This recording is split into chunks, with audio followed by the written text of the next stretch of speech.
હિંમતનગર પાસે સાબરડેરીમાં મોટી દુર્ઘટના. બોઇલર સફાઈની કામગીરી સમયે ગૂંગળામણથી એકનું મોત, 2 શ્રમિકો ગંભીર રીતે ઇજાગ્રસ્ત થતા ખસેડાયા હોસ્પિટલ.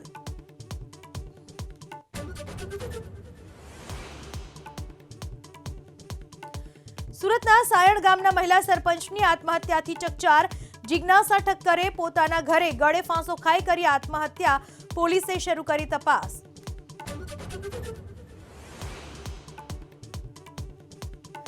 રાજકોટમાં બોગસ દસ્તાવેજ કેસમાં માસ્ટર માઇન્ડ હર્ષ સોની સકંજામાં.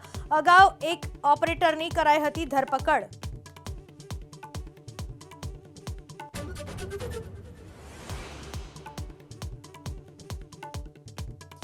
ખેડાના પીપલગ રોડ ઉપર રફતારનો કહેર. બેફામ કાર ચાલકે એક સાથે 3 વાહનોને ઉડાવ્યા. યુવતી સહિત 4 લોકો ગંભીર રીતે ઇજાગ્રસ્ત.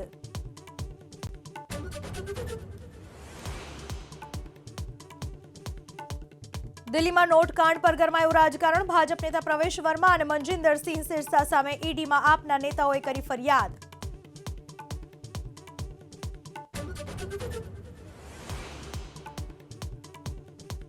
ઉત્તર પ્રદેશના સંભલના ચંદાઓસીમાં વાવનું ખોદકામ હજુ પણ યથાવત. આજે જામા મસ્જિદ પાસેથી મળ્યો વધુ એક કૂવો.